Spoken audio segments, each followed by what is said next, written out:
So we are not going to tolerate this anymore. We cannot continue to be talking when there are no actions.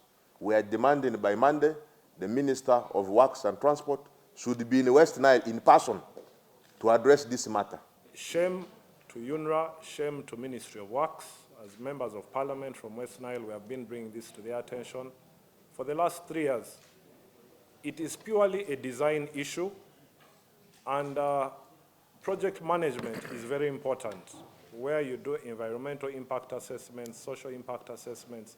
This should have been picked up during the project design. Abaka ba Parliament okuva mu bitundu bya West Nile bawadde abakulu Ministry y'ebyentambula nsalesale wa nnaku 4 babenga batuuse Pakwach okulaba olutindo olwaguddemu balutereze nga no kirina okukolebwa nga tetunnayingira nnaku nkulu. Embeera enediridde olutindo okugwamu olunaku olw'eggulo ekyaviiriddeko abantu bano okuli n'eyinginya w'ekitongole ekivunaanyizibwa ku by'enguudo ekya UNRWA Yahaya asanye okufa nga yinginya Yahaya yabadde agezaako kutaasa abantu adde batubidde mu mmotoka. Abaka bano nga adde bakulembeddwamu ssentebe w'ekibiina mwe beegattira Honorable Geoffrey Feta basinze mu lukungaana lwa bannamawulire batuuza ku Parliament nkya leero nga bategeeza nti badde bamaze emyaka nga basa gavumenti ekola olutindo lw'e Pakwach wabula ng'ekoma mu kyakubasuubiza. It is sad that today again we are discussing about the disaster at Pakwach. This is not the first time. This is the 4th year we have been addressing this. We have been calling on Ministry of Works to address the issues related to the Pakwach bridge. What is happening there is basically a man-made disaster.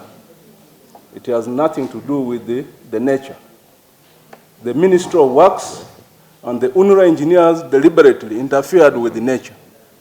The Tangi River naturally drains into River Nile upstream Pakwach bridge. Akabenja kagudde olunaku olw'eggulo bakatadde ku bulagajjavu bwa gavumenti saako abazimbe bayise ab'ekibogwe nga basabye nti ku mulundi guno olutindo lukolebwe mu kifo ky'okuddaabirizibwa. This is a problem that should have been addressed by yesterday. This is not the first time that that tragedy hit that place. We have witnessed the last 3 years this has been repeatedly happening in that area, basically because of some mistakes that are man-made. There are 2 factors that need to be examined which actually caused this problem, this tragedy that has been hitting that region ever.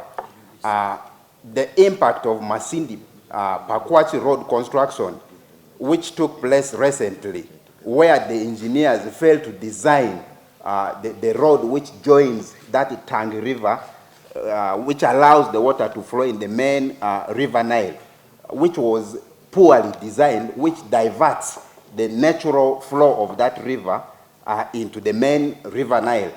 Honorable Feta agamba nti emyezi enegiyise yaddamu okujjukiza Minisita w'ebyentambula General Edward Katumba Amala ku mbeera y'olutindo nga yamusuubiza nti wakugendayo kyataakola. What is manifesting in Pakwach, the floods in Pakwach, is a manifestation of professional indiscipline arising from poor design of the Tangi Gate.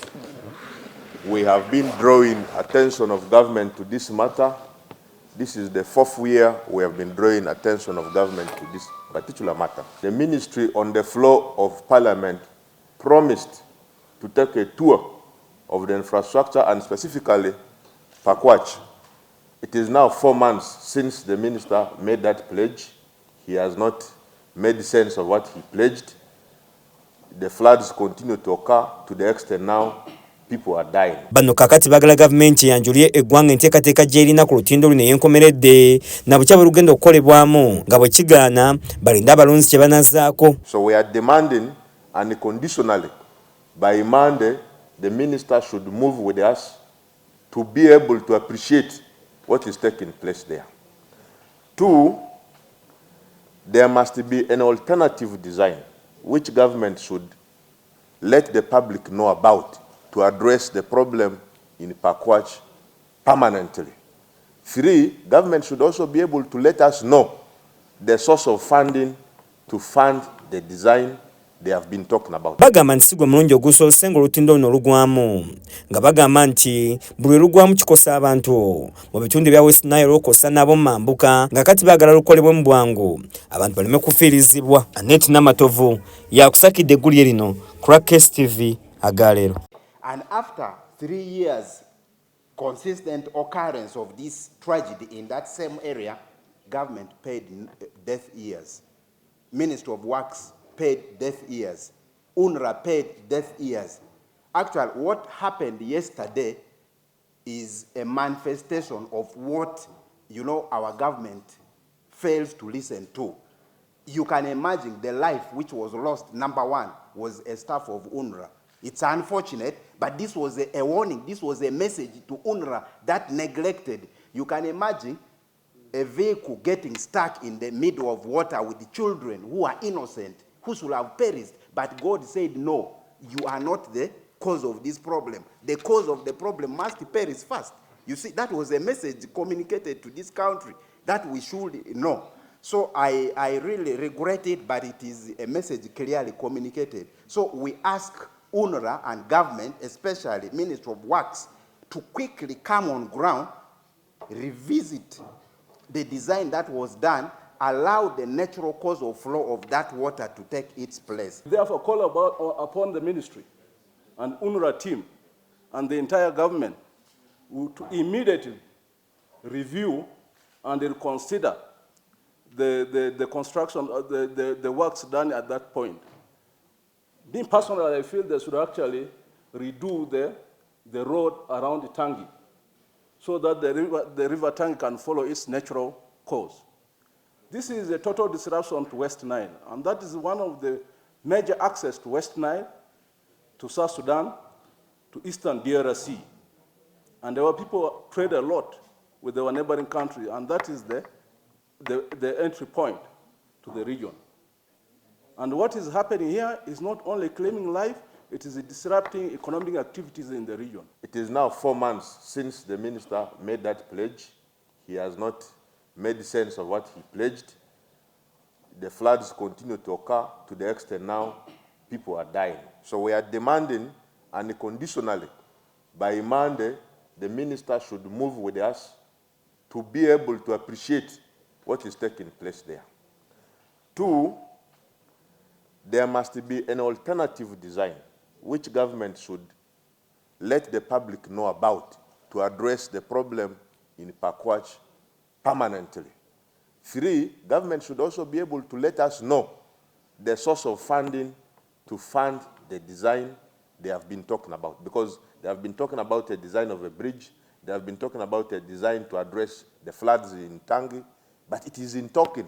Nobody has seen this design. Nobody has seen the sources of fund. So government must come out and clarify these issues. The period we're in is the period of festivities. The business people are moving up and down.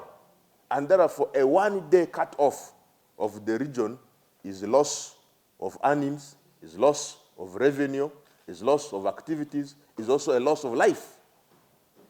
So we are not going to tolerate this anymore. We cannot continue to be talking when there are no actions. So all vehicles that are going to Gulu, that are going to Juba, that are going to Kitgum, they all have to, even the ones that have to go through Para, still have to go through that section. So as we speak, you need to know that it's not only the West Nile route which is a cutoff. It's the bigger part of northern region, because now no truck can come from Para and go to Gulu or the other way round. So that is the intensity of it. And to add on to that, for me as an MP from Pakwach, I want you to know that Pakwach Bridge itself, this flooding is a little distance from the bridge itself. But as we speak, UNRWA knows, the government knows, that the bridge in Pakwach itself is in a terrible situation, which has been exacerbated by the fact that a lot of shards, Para shards, have clogged the bridge itself. I want you to know that I have ever spoken to an engineer with UNRWA who stated to me that the repair being done on Karuma Bridge, actually the Pakwach Bridge was in a similar situation with Karuma.